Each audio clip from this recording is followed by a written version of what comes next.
কিয়ামতের দিন জান মাল নিয়ে জাহান্নামে যাবি, আমার জান্নাত আমি নিয়ে নিব। আবু বকর কান্না করেন। আল্লাহর নবী বলেন, যে আয়াত দিয়া কাঁদছেন এটা তো কান্নার কোনো আয়াত না, এটা তো খুশির কথা। আল্লাহ মুমিনের জানমাল নিছেন, মুমিনের জান্নাত দিছেন, এটা তো খুশির কথা, কাঁদেন কেন? আবু বকর সিদ্দিক রাদিয়াল্লাহু তাআলা আনহু বললেন, ইয়া রাসূলুল্লাহ, আমি এক কাপড়ের দোকান দেই, আমার একটা বড় কাপড়ের দোকান, আমি ব্যবসায়ী। আমার দোকানে আজকে সকালবেলা একটা মহিলা আসছে, বহুদিন আগে একটা কাপড় নিয়ে আজকে ফেরত দিয়া টাকা নিয়ে গেল। আমি আম্মাজানকে বললাম, হে আম্মাজান, বহুদিন আগে কাপড় নিয়ে আজকে ফিরায় টাকা নেন কেন? মহিলা বলে, আরো আগেই আসতাম, ব্যস্ততার কারণে পারি নাই, দয়া করে মাপ চাই। তবে কাপড়টা ফিরায় দেওয়ার একমাত্র কারণ, আপনার দোকানের কাপড় আমার কাছে পছন্দ হয় নাই, টাকা নিয়ে গেছে। আমার অন্তরে ভয় লাগছে, কিয়ামতের ময়দান বড় ভয়ঙ্কর, আপনি বয়ান করেছেন। ওই সময় আমার আল্লাহ রাগান্বিত মেজাজ নিয়ে আদালতে বসবেন। একদিকে জাহান্নামের আওয়াজ, অন্যদিকে সূর্যের গরম, এত ভয়ঙ্কর হবে। সমস্ত মানুষগুলো উলঙ্গ দাঁড়াবে, নারী পুরুষ সব উলঙ্গ। ওই সময় নবীরা পর্যন্ত কান্না করবেন নিজের চিন্তায়, কেউ উম্মতেরে ভুলে যাবে। ওই সময় আমার আল্লাহ হুঙ্কার দিবেন, লিমানিল মুলকুল ইয়াউম লিল্লাহিল ওয়াহিদিল কাহ্হার। আল্লাহ এমন একটা হুঙ্কার দিবেন যে তার আওয়াজে, কুদরতি আওয়াজে, রাগান্বিত আওয়াজে হাসরের ময়দানটা থরথর করে কেঁপে উঠবে। ওই সময় আল্লাহ পাক আবার একটা আওয়াজ দিবেন, ওয়ামতাজুল ইয়াউমা আইয়ুহাল মুজরিমুন।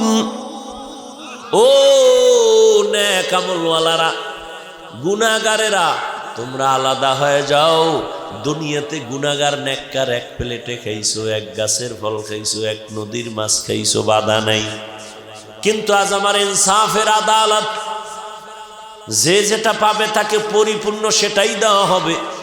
আল-ইয়াওমা তুজজা কুল্লু নাফসিন বিমা কাসাবাত লা যুলমাল ইয়াওম ইন্নাল্লাহা সারিউল হিসাব। ওদিন কারো উপরে কোনো জুলুম করা হবে না। ওয়াত্তাকু ইয়াওমান তুরজাউনা ফীহি ইলাল্লাহ সুম্মা তুওয়াফা কুল্লু নাফসিন বিমা কাসাবাত। ভয় করো ওই দিনকে, যেদিন আল্লাহর আদালতে সবাইকেই হাজির হতে হবে এবং কৃতকর্মের ফল তোমার হাতে তুমি সেদিন পেয়ে যাবে। আল্লাহ পাক কারো উপরে জুলুম করবেন না।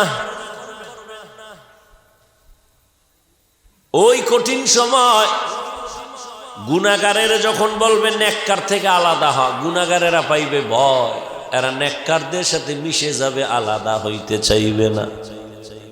আমার আল্লাহ এমন কুদরতি একটা ঝাড়া দিবেন, গুনাহগার গুলো চিটার মতো উড়িয়া উড়িয়া জাহান্নামের দরজায় পড়ে যাবে। আল্লাহ বলবেন নেক আমলওয়ালারে ডান হাতে আমলনামা দিবে আর বলবে, যাও আরশের নিচে গিয়ে বসো, সূর্যের গরম লাগায়ও না। ডান পার্শ্বে নূরের তৈরি আরশে আজিম, ওখানে ছায়া গিয়ে বহ। জান্নাত পরে কেন? মোহাম্মদ না গেলে তালা খুলবে কে? আর মোহাম্মদ তো যাইবে না, একটা উম্মত যতক্ষণ জাহান্নাম থেকে আসবে না।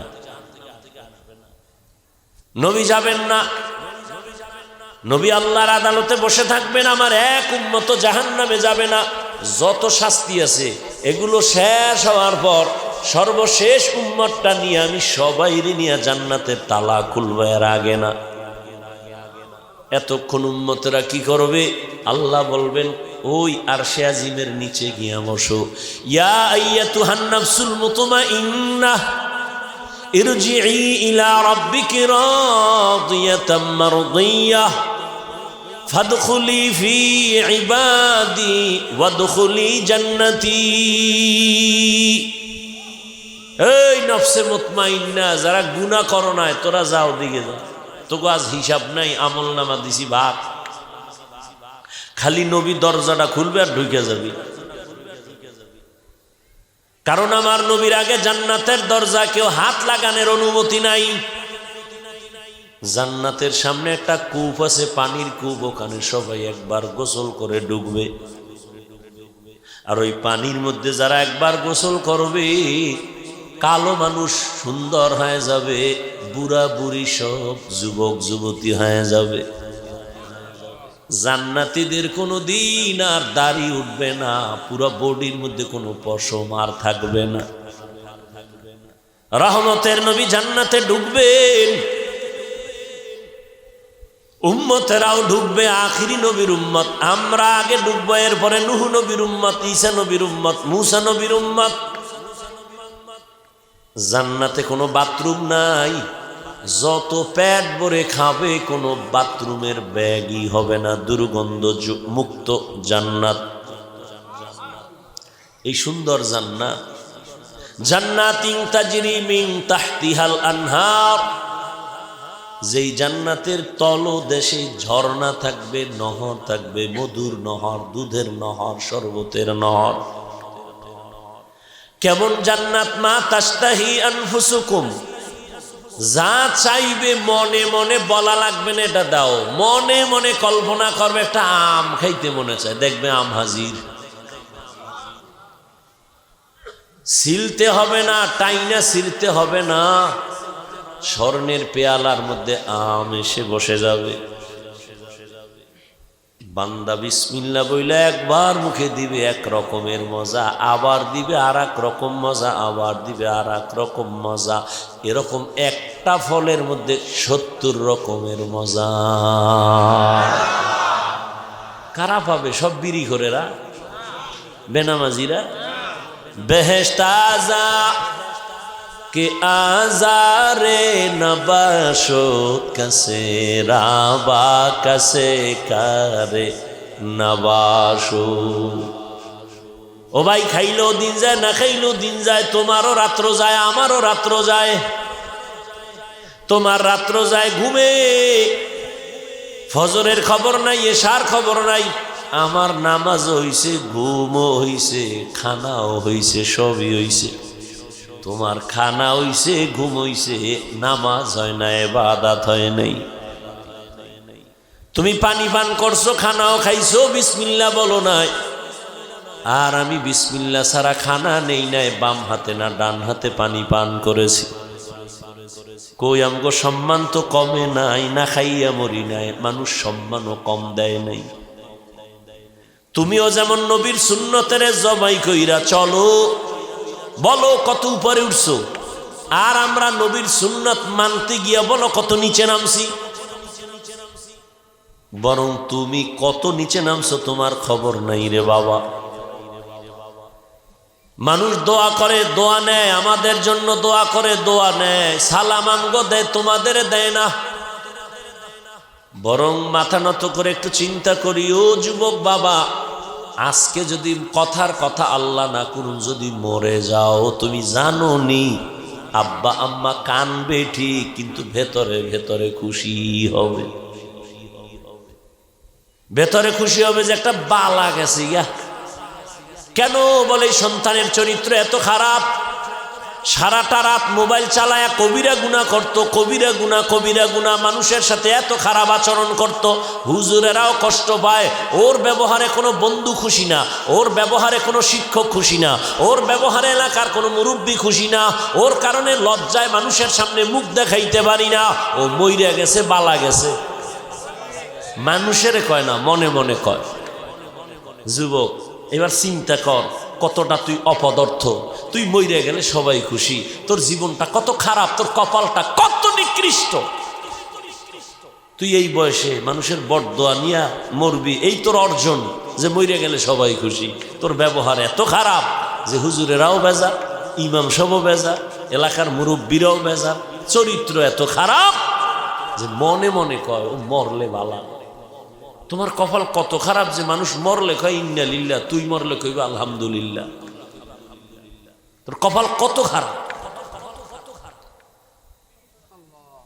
আর আমরা নবীর তরিকা মানি, আমগো মতো হুজুর টুজুর তোমার হওয়ার দরকার নাই। বাকি তোমার লাইনে বহু যুবক কি নামাজি নাই? তা তোমার সমস্যাটা কি? তোমার মতোই তো যুবক জীবনে মাদ্রাসায় পড়ে নাই, স্কুলে পড়ে, কলেজে পড়ে, চাকরি করে, ব্যবসা করে, কৃষিকাজ করে, রাস্তায় গাড়ি চালায়, আজান হইছে নামাজে দাঁড়ায় গেছে, কথার আগে সালাম, কত ভদ্র, কত নম্র, কত শালীন, কলিজা দিয়ে দোয়াস। তুমি পারো না কেন? তোমার উপরে মা বাবার অভিশাপ লাগছে যে কারণে তোমারে কোনো বয়ানে ধরে না। আল্লাহর ভয় তোমার অন্তরে নাই, অথচ জান্নাতের টিকিট হাতে রেডি। আবু বকর এত দামি, এরপরও কান্না করেন নামাজে দাঁড়াইয়া।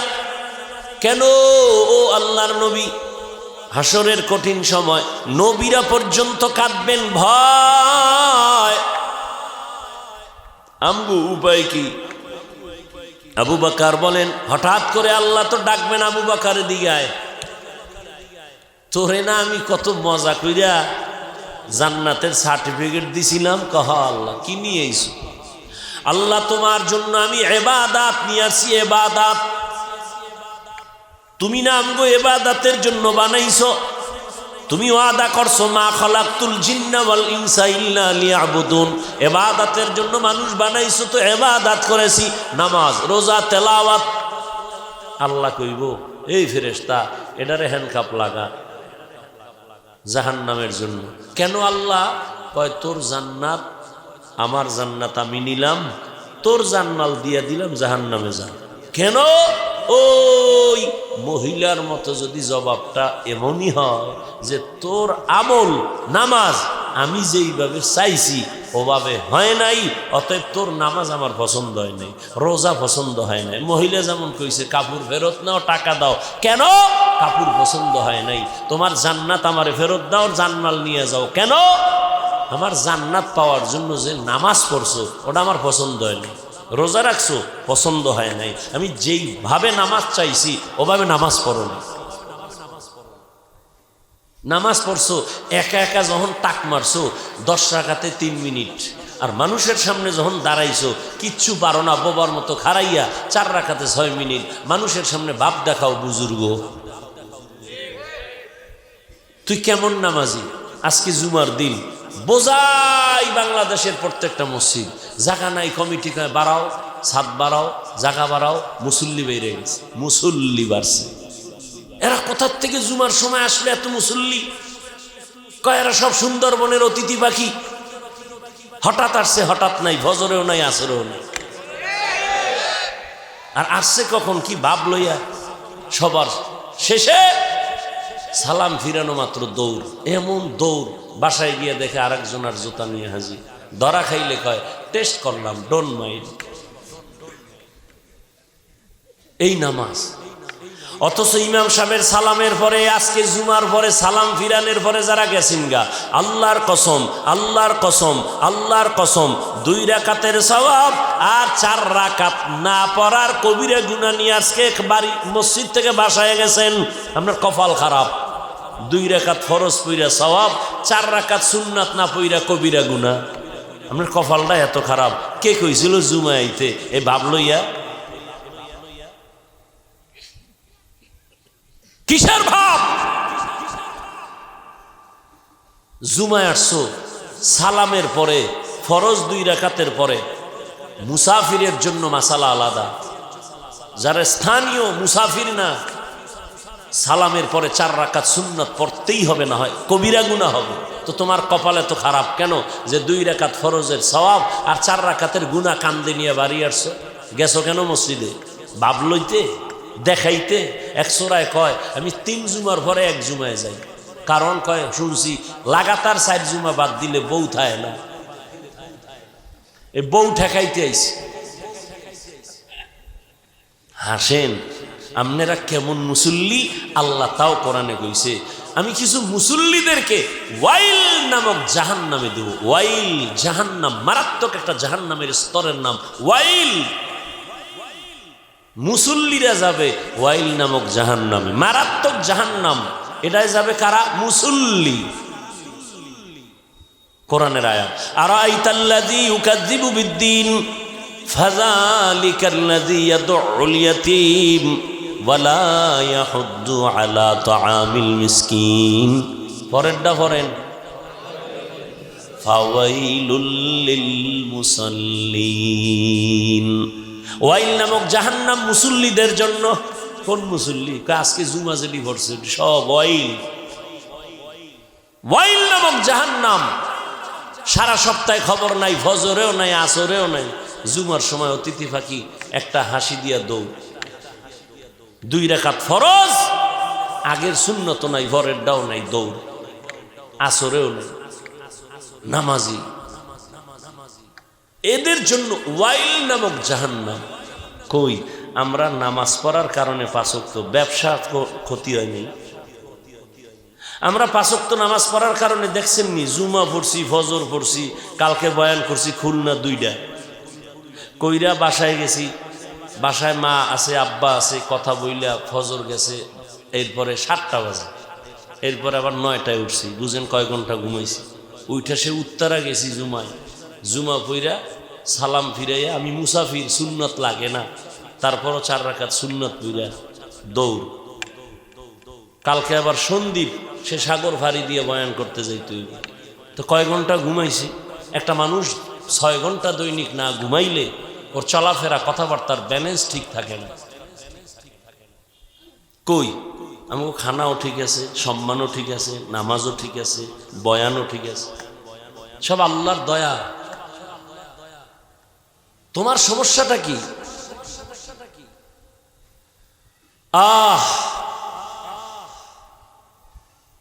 আবু বকর সিদ্দিক রাদিয়াল্লাহু তাআলা আনহু যদি কান্না করেন, ওমরে ফারুক যদি কান্না করেন, ওসমান জিন্নুরাইন কান্না করেন, হযরত আলী কান্না করেন, তাদের তুলনায় তো আমাকে কোনো ইবাদতই নাই, সব ধোঁকা ধোঁকা ধোঁকা। নামাজ পড়ি মানুষকে দেখানোর জন্য, দান করি মারহাবার জন্য। কি একজনে 20,000 টাকা দিছে মাদ্রাসায়, দিয়ে কয় আমার নাম জানো মাইকে ঘোষণা না হয়, আমি গোপনে দিলাম। আর এক চোরায় ওই সিফাগল্লিতে বই 1000 দিয়ে কয় নাম না কইলে টাকা ফেরত নিয়ে যাবি। আছে না নাই? এর নাম ইখলাস। 1 টাকাও মাদ্রাসা মসজিদে দেয় না, খালি কয় হিসাব চায়, হিসাব চায়। হিসাব দেয় না কেন? এত টাকা যায় কই? অথচ 1 টাকাও দেয় না। যারা দেয় এরা চায় দোয়া, যারা দান করে না এরা চায় হিসাব। মসজিদ কমিটির সভাপতি কত বেতন? কয় 100 টাকা, বাকি 13 মাস। ঠিক নেই? অথচ এক ইমামের বেতন তো একজন সভাপতিই দিতে পারে। কত আর ফায়ের তলে থাকবেন? আর থাইকেন না, একটু সোজা পায়ে দাঁড়ান। মুসলমান এ জমিনের বাহাদুর, মুসলমান এ জমিনের কর্ণধার, মুসলমান এ জমিনের অভিভাবক। মুসলমান গোটা পৃথিবীকে শাসন করবে, বেঈমানরা তার গোলামি করবে। মুসলমান কোনো বেঈমানের গোলাম হবে না। মসজিদ চালাবে মুসলমান, মাদ্রাসার নেতৃত্ব দিবে মুসলমান, রাষ্ট্র পরিচালনা করবে মুসলমান। সুদখোর কেন, ঘুষখোর কেন? তোমার আমার অপরাধের কারণে অন্যের দোষ দিয়ে লাভ নাই। ইসলাম চাও, ভোটের আগের রাত্রে ভোর রাতের হাদিয়া খাইয়া কেবলা ঘুরাইয়া দাও, তখন আর হুজুরগো ভোট লাগে না। হুজুরগো দিয়া কি হবে? হুজুরগো দিয়া কিছু হবে না। আমি বলি হুজুর সারা কিছু হবে না। যতদিন পর্যন্ত এই জমিনে মসজিদ মাদ্রাসা শিয়ালের হাতে মুরগি দিয়া যদি কয় 3 দিন আমানত, শিয়াল কয় মাফ হোসাই, দোয়া হোসাই, জিন দেখানো মরাও ভাইতি না। ঠিক শিয়ালের হাতে মুরগি দিলে যা হবে, এদেশের ধর্মের চাবি সুদখোর বেনামাজির হাতে দিলে তাই হবে।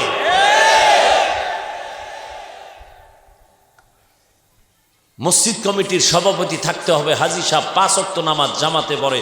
বেনামাজি কেন কমিটিতে ঢুকবে? সুদখোর কেন কমিটিতে থাকবে? ইমাম সাহেব নিরপেক্ষ থাকবে এই শর্ত যদি দেয়, কমিটির প্রত্যেক সদস্য নিরপেক্ষ থাকতে হবে। কমিটির লোক যদি রাজনীতি করে, ইমাম সাহেব মাইক লাগায় ইসলামী রাজনীতি করবে। কেন এই বৈষম্য?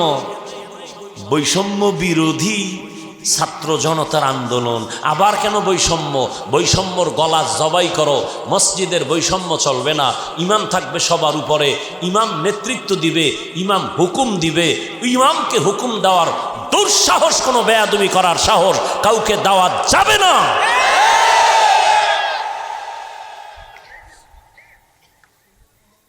এরপরে শর্ত দাও মিলাজিলা, সভাপতির যে বইব বছরে 1 লাখ, সেক্রেটারি 50,000,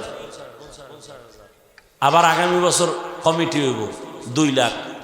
বাড়াও, টের পাইব কত ধানে কত চাল। আল্লাহ সব ভাইকে হেদায়াত দান করুন। হায় হায় হায় হায়, ওয়ামা খালাকতুল জিন্না ওয়াল ইনসা ইল্লা লিয়াবুদুন। আল্লাহ বলেন আমি মানুষ আর জিন বানাইছি একমাত্র আমার ইবাদতের জন্য। দেখছেন নি কথাগুলো কি ভাই আমার আব্বার স্বার্থে বলছি, কিন্তু একদল জাতি বাইরেও তাল মিলাইব দুনিয়াদারের সাথে। হুজুরে আগে তো খুব ভালোই মনে করছি না, আওয়ামী লীগ যাওয়ার পর কি আউলেই গেল। হ্যাঁ, এরম গরম কথা তো জীবনেও কয় না। কে কইব আমগো জাতি কিছু, আমগো জাতি, এরা পাম দিবে তাল দিবে না, এইরকম কওয়া তো ঠিক হয় না হুজুরে। এটা একটা অশালীন হয়ে গেছে। আর সুদখোরের ঘরে খানা খামু খুব শালীন। আল্লাহ সব ভাইকে হেদায়াত দান করুন। ও আমার কলিজার যুবক, ও পর্দার আড়ালের আম্মা জানেরা, বোনেরা, ও বাবাজিরা, জমিন আল্লাহ ইবাদতের জন্য পাঠাইছেন। আমাদের আর কোনো কাজ নাই, একটাই কাজ ইবাদত। তার মানে সারা রাত তাসবিহ নিয়ে যায় নামাজে বসবেন, নামাজ পড়বেন, দিনের বেলা রোজা রাখবেন, বিষয়টা এমন না। ব্যবসা করবেন ইবাদত, চাকরি করেন ইবাদত, লেখাপড়া করেন, ডাক্তার হও, ইঞ্জিনিয়ার হও ইবাদত, বাথরুমে যাবেন ইবাদত, কাউকে বন্ধু মনে করেন ইবাদত, কাউকে দুশ্মন মনে করবেন ইবাদত, নামাজ পড়েন ইবাদত, নামাজ পড়বেন না ইবাদত, রোজা রাখবেন ইবাদত, রোজা রাখবেন না ইবাদত। মন গড়া না, 2টা শর্তের বিনিময় আল্লাহর জন্যই হবে সব। মদিনাওয়ালার তরিকায় হবে। মদিনার তরিকা দিয়া, নবীর তরিকায় নামাজ পড়েন ইবাদত, নবীর তরিকা বাদ দিয়া নামাজ পড়বেন ইবাদত হবে না। নবীর তরিকা বাদ দিয়া রোজা রাখবেন, সওয়াব নাই, ইবাদত হবে না। আর নবীর তরিকা শুধু নামাজ না, আপনি বাথরুমে যাবেন ইবাদত, সওয়াব। নবীর তরিকা মেনে ব্যবসা করেন ইবাদত, নবীর তরিকা মেনে খাবেন ইবাদত, নবীর তরিকা মেনে ঘুম যাবেন ইবাদত, নবীর তরিকায় আপনি চাকরি করেন ইবাদত। নবী ধরে ধরে ধরে ধরে দেখায় দিছেন কেমনে কোন কাজ করা লাগে, নবী দেখায় গেছেন। বাথরুমে কেমনে যাবা, নবী দেখাইছেন। বাথরুমে ঢুকতে গেলে কোন পা, বাম পা দিয়া ঢুকবা, খালি মাথায় ঢুকবা না, খালি পায়ে ঢুকবা না, সাবধান। কারণ যত খবিস জিন্নাত শয়তানের আখড়া হলো বাথরুম। খালি মাথায় বাথরুমে যাইবা না, খালি পায়ে যাইবা না, বিসমিল্লাহ বলিয়া দোয়া পইরা ঢুকবা এবং বাম পাও আগে দিবা। খবরদার ওখানে বসে আবার হাঁটুর উপরে কাপড় উঠাইবা না, বাম পায়ের উপরে ভর কইরা বসবা। পর্যাপ্ত পরিমাণ পানি খরচ করো, টিস্যু ব্যবহার করো, পারলে ঢিলা কুলুক ব্যবহার করো। আবার বের হইয়া ডান পা দিয়া বের হইয়া আবার দোয়া করো, আলহামদুলিল্লাহ বলো। পুরাটা না পারলাম অন্তত আলহামদুলিল্লাহ বলো। নবীর তরিকায় পানি পান করো। তুমিও 1 লিটার টান মারছো, আমিও মারছি। ব্যবধানটা কি? তোমারটা খাওয়ার আগে বাম হাত দৌড় দিছে, আমার ডান হাত দৌড় দিছে, ভুলো বাম হাত যায় না। তোমার কপাল খারাপ, ভুলো ডান হাত যায় না। ভদ্রলোক ভাত খায় ডান হাত দিয়া, নুন নেয় বাম হাত দিয়া। কেন? ময়লা লাগবে, ময়লা। তা কি বইবে ময়লা খাও, বাম হাত দিয়ে লবণ লয়। ভদ্র। এক হোটেলে হুজুরে খাইতে বসে তো প্লেট চেটে খায়, আর পাশে আছে কিছু ভদ্রলোক, এরা দেখছুনি এরম সাড়ে ফেলে বিলেই তো এরম সাড়ে না। হুজুরে শুইনা চুপ হয়ে গেছে, ওরা আবার ফালায় জ্বালায় খাইয়া যায়। হুজুরে আগে হুনে হুনে খায়, আমাদের দেশের কুত্তাই ওরম খায় না।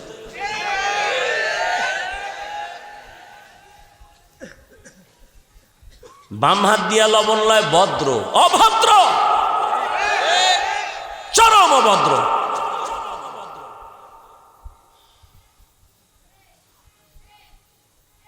রহমতের নবী সব শিখায় গেছেন। আল্লাহ রাব্বুল আলামিন ইবাদতের জন্য পাঠাইছেন, নবীর তরিকায় ইবাদত করেন, চাকরি করেন, নবীর তরিকায় ব্যবসা করেন। নবীর তরিকায় মিথ্যা বলা যাবে না। দোকানে সাইনবোর্ড লাগাইবেন, বিক্রি করা মাল অবশ্যই ফেরত নেওয়া হয়। যারা লেখে ফেরত নেওয়া হয় না, এরা নবীর তরিকায় ব্যবসা করে না, এজন্য বরকত নাই। দুনিয়ার ব্যবসা বাণিজ্য লয়ে ফট করে আগুন লাগছে, শেষ, ডাকাত। অথচ আপনি লেখেন অবশ্যই আমার দোকানের মাল, বিক্রি করা মাল ফেরত নেওয়া হয়, লিখে দেন, দেখবেন কাস্টমার জীবনের তরে আপনার থেকে ফিরবে না। সত্য কথা বলে ব্যবসা করেন, 2 টাকা বেশি দিয়ে কাস্টমার আপনার দোকানে আসবে। 2 নাম্বারই করেন না, ভালো মাল দেন, নকল দিয়েন না, নকলের আসল কয়ে দিয়েন না। সত্য কথা বলেন যে ভাই আমার মাল একুরেট, অন্য দোকান থেকে 1 টাকা বেশি, 5 টাকা বেশি, আজ না কাল ওরা আপনার থেকেই নিবে এবং বলবে 2 টাকা বেশি গেল ওখানে যা, ওর মধ্যে 2 নাম্বারই নেই। বান্দা কাস্টমার। কে বলে ব্যবসা হয় না? আকাম করবেন, ব্যবসা হবে কেন? রসুলের তরিকায় ব্যবসা করেন, অল্প টাকা হবে। রসুলের তরিকায় চলেন, পরিবার চালান, সংসার চালান, সন্তান চালান, প্রত্যেকটা সেক্টর রসুল দেখায় গেছেন। সন্তান আসলে কি করবা, সন্তান বড় হইলে কি করবা, কেমনে পরিচালনা করবা সন্তানকে, সমাজ কেমনে চালাইবা, সংসার কেমনে চালাইবা, স্ত্রীকে কেমনে চালাইবা, প্রত্যেকটা পাট পাট করে রসুল দেখায় দিয়ে গেছে। আলেম ওলামারা তো এইভাবে সারা জীবনে একটা একটা বললে তো জিন্দেগি পার হয়ে যায়। কই আমরা একটাও মানি না, সব উল্টা। আর আল্লাহরে দোষ দেয়, আল্লাহ আমাকে দেখে না, এত বিপদ কেন? আল্লাহরে ডাকি, নামাজ পড়ি, কি ডাকেন? 13 বার মিশা কথা, মাঝখান দিয়ে একবার কইছে না হাসা কথা। যেই জবানে এত গালি গিবত, সেই জবানে কেমনে দোয়া কবুল হবে? আপনি শুরুতে বলছিলাম আপনার ধর্ম আমার ধর্ম এক, আল্লাহ এক, নবী এক, কোরআন এক, কাবা এক, কালেমা এক, কাফনের কালার এক, সংখ্যা এক, কবর এক, প্রশ্ন 3টা তাও এক। অথচ আমি টুপি খুলতে লজ্জা পাই, তুমি কেমন মুসলমান টুপি মাথায় দিতে লজ্জা পাও? আমি দাড়ি কাটতে লজ্জা পাই, তুমি দাড়ি রাখতে লজ্জা পাও। আমি মসজিদে না ঢুকলে লজ্জা পাই, তুমি মসজিদে ঢুকতে লজ্জা পাও। আমি পর্দা না করলে লজ্জা পাই, তুমি পর্দা করতে লজ্জা পাও। বিষয়টা কি বুঝি না রে বাবা? নাকি ভাবছো হুজুরদের কথা মিথ্যা, কোরআন মিথ্যা? ওরে মিথ্যা মুখে বলো কেন? এখন একটা প্রমাণ দাও কোরআনে ভুল আছে, এখন দাড়ি কেটে ফেলবো, প্যান্ট শার্ট পরিয়া নাচ গান করবো, আল্লাহর বিরুদ্ধে শুরু করবো, কোরআনগুলো সব জ্বালায় দিব। একটা ভুল পারলে বের করে দেখাও। পারবা? তোমার 14 গোষ্ঠী পারে নাই, তুমি পারবা কেমনে? 1500 বছর পর্যন্ত কত পণ্ডিত কোরআনের ভুল বের করতে গিয়া মাথা নত করে কালেমা পড়ে মুসলমান হয়ে গেছে। ওই কোরআন সত্য, গুনাহগারের জন্য জাহান্নাম তাও সত্য, নেক আমলওয়ালাদের জন্য জান্নাত তাও সত্য। ইবাদত দ্বারা কি বুঝলেন? শুধু মসজিদে বয়া থাকা? চাকরি করেন ইবাদত, ব্যবসা করেন ইবাদত, রাজনীতি করেন? নবী রাজনীতি করেন নাই? ইসলামে রাজনীতি নাই, তার মানে ইসলাম সব দিক থেকে কমপ্লিট, রাষ্ট্রের ব্যাপারে দুর্বল। কোরআন শরীফ সর্বদিক থেকে কমপ্লিট, রাষ্ট্রের ব্যাপারে কোরআন শরীফ দুর্বল। আমরা কি দুর্বল কোরআন মানি? বরং আমি সেদিন ঢাকায় বলেছি পৃথিবীর শ্রেষ্ঠ রাজনীতির কিতাব কোরআন শরীফ, পৃথিবীর শ্রেষ্ঠ রাজনীতির শিক্ষক আমার রসুল, পৃথিবীর শ্রেষ্ঠ রাজনীতির পার্লামেন্ট মসজিদে নববী। নবীর যুগে আলাদা কোনো পার্লামেন্ট ছিল না, সংসদ ছিল না। মসজিদ নববী আসল সংসদ, ওখানে মিটিং, ওখানে পরামর্শ। আর আমগো মতো তো হ্যাঁ কেউ পরামর্শে বইয়া মদের বোতল, পরামর্শে সবাই মিটিংয়ে নেতা খাতারা বিড়ি টানে, গাঞ্জা খায়, মদ পান করে। রসুলের দরবার কি এমন পবিত্র? একটা বাজে কথা বলে না, অনর্থক কোনো কথা বলে না। তো মসজিদে করবে না, সমস্যা কি? হুজুর কোরআন হাদিসের বাইরে ওয়াজ করবেন না, ভিতরে করলে তোমার দি কলিজা ফুইরা ছাই হয়ে যাবে। কোরআনের ভিতর দিয়ে যদি বয়ান শুরু করি, দাও কোরআন আমার হাতে, সুদের বিরুদ্ধে বয়ান শুরু করলে দি তোমার জল্লা ঘুম নষ্ট, তোমার সুদ ছাড়া ব্যবসা চলে না। কোরআন ভিতর দিয়ে যদি বয়ান শুরু করি, বেনামাজির বিরুদ্ধে কি পরিমাণ বয়ান, এটি করলে তোমার হুঁশ থাকবে? কোরআনের ভেতর থেকে যদি বেপরদাওয়ালাদের বয়ান করি, উপায় কি? কোরআন হাতে নিয়ে যদি কোরআনের ভেতরের বয়ান করি, সুদের বিরুদ্ধে, ঘুষের বিরুদ্ধে, দুর্নীতির বিরুদ্ধে, চোরের বিরুদ্ধে, ডাকাতের বিরুদ্ধে, বেপরদার বিরুদ্ধে, বেনামাজির বিরুদ্ধে, জুলুমের বিরুদ্ধে বয়ান, সব কোরআনের বয়ান। তুমি কি বুঝাইতে চাও যে কোরআন হাদিসের বাইরে কিছু কয়েন না? কি বুঝাইতে চাও? মানে সব চলবে, আমগো দলের বিরুদ্ধে কয়েন না, এটা বুঝাইতে চাও? কালেমাতু হক্কিন উরিদা বিহাল বাতিল, কথা ভালো মতলব খারাপ। আল্লাহ হেদায়াত দান করুন। মাদ্রাসা বিশাল আয়োজন, অল্প টাইমে আয়োজন করছে এত বড় মাদ্রাসা। আপনারা সহযোগিতা করবেন আজীবন, আল্লাহর কাছে এটাও নাজাতের ওসিলা হবে। মায়ের জন্য, বাবার সওয়াবের জন্য, অসুস্থ রোগীর সুস্থতার জন্য, ব্যবসায় বরকতের জন্য যত পারেন দান করবেন, যেখানে পারেন দান করবেন, দ্বীনের লাইনে যত পারেন। আপনাদের কাছে ব্যাগ রুমাল নিয়ে যাবে, নগদ 1000, 500, 100 যে যা পারেন দান করবেন। কই লোক কই? চাকরি একটা দিয়ে খবর নেই আছে কেন? ফিট করে কি ওটা ফিডে বেউস হয়ে গেছে? কই? আমি তো বলতেছি উঠার জন্য। কই কই আপনার ছাত্র কই? ব্যাগওয়ালা কই? এই নামো ছাত্ররা, নামো। যারা দান করলে সওয়াব হবে মনে করেন, মহব্বত করে দান করবেন। আর যারা মনে করেন লাভ নাই, এগুলো দান করারও দরকার নেই। এ মাইকওয়ালা ভাই, মা বাবা নাই, কেউ দোয়া চাইছে, 1000 টাকা দিছে, আল্লাহ কবুল করেন। তারে মাইকের আওয়াজ খুব ভালো, আলহামদুলিল্লাহ। এই সুনাম যেন আজীবন রক্ষা থাকে, আল্লাহ কবুল করেন। সবাই দিবেন, কেউ খালি ফিরাবেন না, যা পারেন দেন, সবাই দেন। টাকা নিয়ে কবরে যেতে পারবেন না, দিনের পথে যা দিবেন এটাই আপনার কাজে লাগবে। আল্লাহুম্মা সাল্লি আলা মুহাম্মাদিন নবিয়্যিল উম্মি ওয়া আলা আলিহি ওয়া সাল্লিম তাসলিমা। ইস্তিগফার করি, আস্তাগফিরুল্লাহ, আস্তাগফিরুল্লাহ, আস্তাগফিরুল্লাহ। যারা কালেকশন করতেছেন সবাই ব্যাগে টাকা জমা দিয়েন, হাতে হাতে না রেখে, এবং ব্যাগওয়ালারা স্টেজে ব্যাগ নিয়ে আসবেন। দোয়া করি, দোয়া চাই আল্লাহ পাক এই মাহফিলে, মাদ্রাসা, মসজিদ, এলাকাবাসী সবাইকে আল্লাহ কবুল করেন।